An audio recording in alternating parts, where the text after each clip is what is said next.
with TV. I'm here. My man, you don't need no introduction no more. You know what I mean? But other than that, Jack, you know what I mean? Been having a lot of, talk to one of your exes. Been having a lot of requests to me want to talk about surviving nitty. That brings up a good interview conversation, like, you know what I mean? Going back to even before you got to prison and stuff, you know what I mean? How was it in your relationships and stuff? You know what I mean? Definitely want to talk about, you know what I mean, relationship once you was in prison. And the relationship leading up to, while you, before you went to prison and stuff, you know what I'm talking about? So, I mean, how was it surviving nitty? Let's hear from you first and stuff. Man, in words of Donald Trump, man, they was all, in my opinion, treated very fairly. Right. Yeah, I've been hearing about suburbans and producers going right there. They try to get this thing going on. And to speak to some of my exes on how it was being my girlfriend, some of the things they had to go through, and some of them they'd be pretty dramatic, but for the most part, like I said, they was all treated very fairly.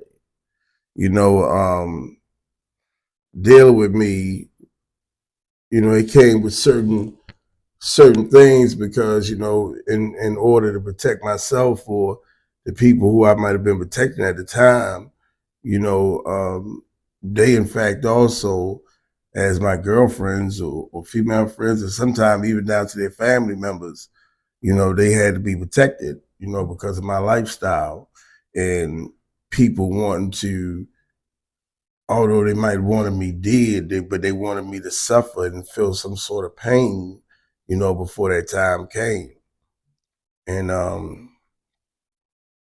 one of the things, even with my, female siblings, they didn't like it either, but I had to protect the people, and the things that made me vulnerable.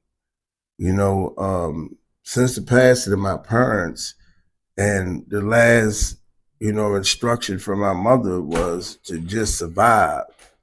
So going through that, I just said, okay, well, I had to put protection around any and everyone that I care for if I don't want my world to be turned upside down. And one of the young ladies, which I mentioned before on here, in other episodes, yeah, she had to go through a little something, and in being my girlfriend, the as I mentioned before, the different ways of having to go home, and to know that, hey, your boyfriend is, I'm not rich, but he's getting a couple of dollars while y'all catching the bus, because it would just, you had to constantly keep people off balance, when you was living that type of lifestyle. Instructions like when they go get their hair and nails done, not to bring up conversations about me. And if somebody tries to bring up a conversation about me, to not engage in the conversation and switch the subject altogether, whether it was in a supermarket or things like that, because these were the people who made me vulnerable. I can remember a time that when my son was maybe 3 years old, and I used to have to come into the back door to come see my son, because I was afraid that somebody would spot me and say, okay, well, he keeps going to that house. Somebody in there means something to him. And come in there and try to harm my son. For years, living that type of lifestyle, I didn't really get to have that father and son bond with my son, because I really couldn't let people know. It was those who did, those who I trusted with both, his life as well as my own. But it was a lot of people who I couldn't reveal this to out of fear that somebody would do something to him in order to try to get back at me. And even worse, when I went to prison and then served multiple life sentences. Yeah. So I mean, did it have? I mean, that lifestyle have? Did it put a string on your relationship? Did y'all go out on dates, or it was strictly because the life you were living? Y'all pretty much stayed like to yourself, like in the house. No, we went out on dates, but it's where you go, right? You can't go to somewhere that's normally convenient, right? You can't, when you really, 10 toes down in this lifestyle, you can't really go to somewhere because it's convenient.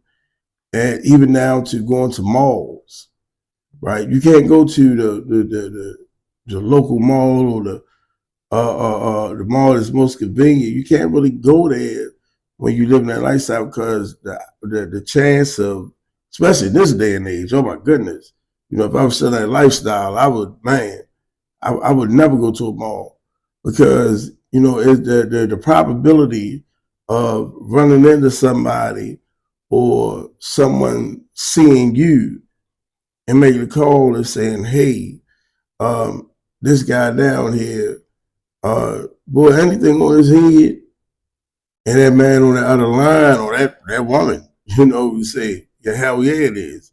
And I won't mention the parties, the names of the parties, because I don't know if the case was ever solved or anything like that. But this was a while back before I caught my sentence, and it was a guy who had lived up my way, and I kind of grew up with him, and he had been before snatching. Before snatching people was really popular, he was already doing it, and I never forget it was a pool party down Drew Hill Park, and it was a big dice game had started and shit like that, and by this time cell phones would look like the big like gray, almost about the size of a brick. Had an antenna on the top. They were just coming out, and you probably can find one in a museum or something now. But he done there shooting dice and all this with everybody, knowing that he done did some of the things he done did, and just that quick, somebody said, "Yo, down here," and it was money on his head. I don't know if he knew. I'm assuming that he did because I knew him. I knew what type of guy he was, right?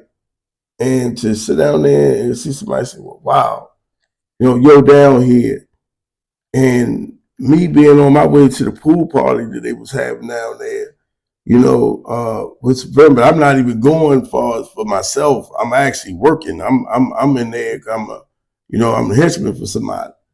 So when I go down there, before we can get down there, man, they be like, "Yo, man, boy, Troy, this guy killed." I say, "What?" They say, "Yeah, man, Troy, this guy killed." I say, "What the fuck?" And it happens that quick. So, you had to live a different lifestyle when you're doing that. So some of my exes, and by the way, all very lovely people, right? Before they get up there and, tell their side. Very lovely women, right? And someone would say that it was an experience. Let's say that. It was, Go ahead. Well, you finish. I asked when you finish. I left the streets at the front door. A young lady that I was talking about on a couple of episodes. Me and her was together. I left the streets on the streets. I didn't bring it in the house, and I was a totally different person. When I came in the house from to the street. So, but their survival, I guess they could say it wasn't a normal relationship. You know, to know that you got to go to the store with somebody, whether you like it or not, you know, and things like that. But it was only because back then I had so little as far as that meant something to me in the world. So I was not only protective of it, I was overly protective of it. And then, but go ahead, what you was going to ask? I mean, so the relationship you had once you went to prison, that was the same. You dated the same person once you got to prison. Was seeing some of the same people once you got to prison and stuff. They did. How long? But I mean, 30 years is a long time. How long did they hang on? Well, as you know, I was serving a double natural life plus 141 years without any possibility of parole, and 80 more tacked onto that. Um, and it's hard to ask somebody, you know, back then being young and not wanting to face the reality of what has just happened. You know how much my life has just changed, right?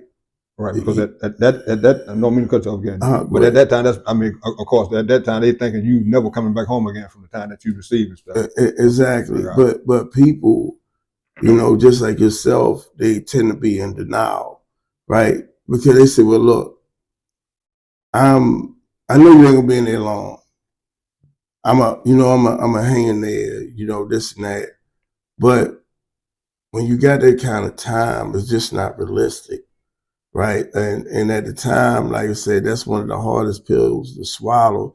I say, people often ask me, say, "Man, what was the hardest part of your incarceration and your bit?" And I say, man, outside of the loss of people who I, you know, once loved and things of that, you know, they passing on.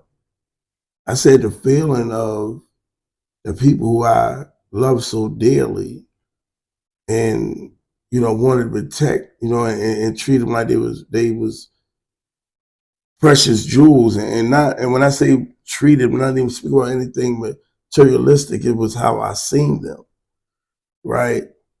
To have that feeling of them turning their back on me, you know, or those people like say, hey, they done forgot about me. And I once told a person, I said, man, the greatest hurt that I've ever felt, you know, and I would hope that I have never inflicted on anyone is the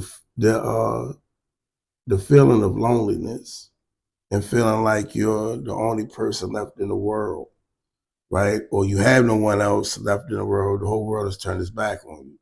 So that was the toughest part, and even with the females, because one, you know, in particular, but you know, when they leave, they want to hang in there, but you get so angry and so messed up in the head at your reality.